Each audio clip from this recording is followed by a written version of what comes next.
What's up everybody, this is just a short one. I want to show you how to set up a lighting setup just like this. I wanted to get the Aperture 120D, but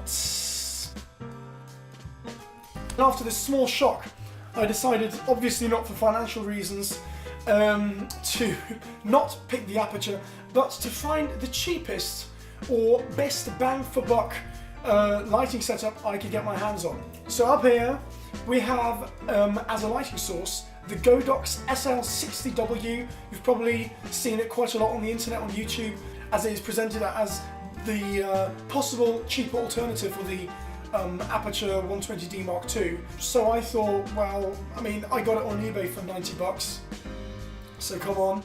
So I thought I'd pick it up, because you can pick up, I don't know, like 7 of these before you can pick up one Aperture 120D. So yeah, that was a bit of a no-brainer.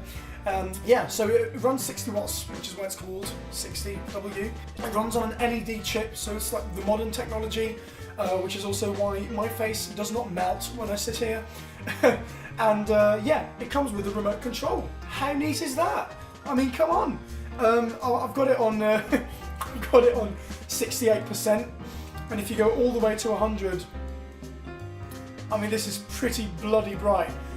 This is pretty bloody bright, yeah. So I guess my face will probably be a bit overexposed now. But you can also pull it down all the way to 10%, which takes a while. There we are. That's probably the only criteria I'd have, is that the switching from the very high end to the low end of power takes a little while. Well, there we go. But yeah, otherwise, very neat light. The cooler is, I mean, some people say it's a bit loud. I don't think so. I don't think you can hear it on the audio. So now we come to the second part of my lighting setup, which is the newer 90cm hexadexagon softbox. What is that even? A hexadex? I don't even know how to say it. Whatever. Anyway, it's not square, so that's lovely, because it creates, I mean, if the boxes are as round as possible, it creates a lovely, I don't know what you call it. It's like a reflection of the light in your eye, and if it's round, it's more flattering than when it's square, because square just looks weird. It's about round, I'd say. I don't know how many rods it has, probably like 16. Hexadexagon. Hexa is probably 6. I think so. Hexagon is 6. Yeah, 16 rods. It's a pain in the arse to set up. Here. I can't stress enough how frustrating it is to build this thing, but that is the price you pay for not paying the monetary price of, let's say, an aperture light dome, which would be, I don't know, I think around 250 bucks, which is definitely on the higher end, definitely not affordable for me, because this whole setup costs less than the Aperture softbox, you know, so that is saying something. But it's a wonderful light. I've got one layer of diffusion on now. I've got a second layer of diffusion laying somewhere back there in the corner that you can strap on the front. Very easy by the time you've put the rods in, but that's that, and that's wonderful too.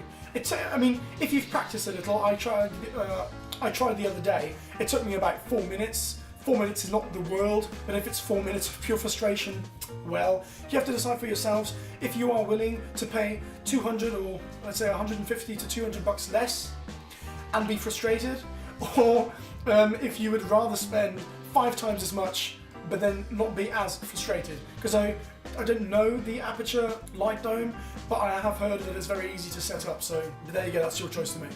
Nevertheless, this light dome only cost me 60 quid, or like 59.99 or something like that, you know?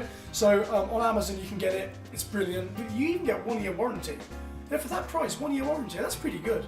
I'm not complaining. And as the final part of the setup, you obviously need a stand. The stand I have is Wallymex, whatever the hell it is, I don't know. It's I think it's like 2 meters 10 tall. It does the job. That is the main thing. The stand cost me about 30 euros, so you won't expect it to be brilliant. But I mean, you can put sacks on the legs, you know, so it doesn't fall off. I don't even need that for the softbox. But if it should be heavier, you could, theoretically. And otherwise, I mean, it stands. The light hasn't fallen on me yet, so that's fine. But there we go. So, my lighting setup consists of a Godox SL60W for about 90 to 100 bucks on eBay, the newer 90 centimeter for around 60 euros, which then comes to about between 150 and 160, and then another 30 bucks for the stand, and then you're between 180 and let's say if you get an awful offer on the Godox, you'll be about at 200. So between 180 and 200 euros, you can get a wonderful lighting setup. And if you like this for the money, I'm very happy with this. Then this is the next step perhaps to your filmmaking. This is my first light investment, and I'm very happy with the outcome. I'd say it's one of the best investments so far. Alright, so leave your feedback in the comments because I'd actually love to learn a little more from you, and I bet there are people out there that know more about lighting in the comments than I do. So if you do so, just tell me, leave a like, subscribe if you liked it, follow me on Instagram and stuff, and yeah, I think that concludes the video. Hope you could take something from it, and that you perhaps have the money to invest in such a lighting setup. I think it's been a good investment, and I hope it is for you too. Take care and see you in the next video. Bye bye.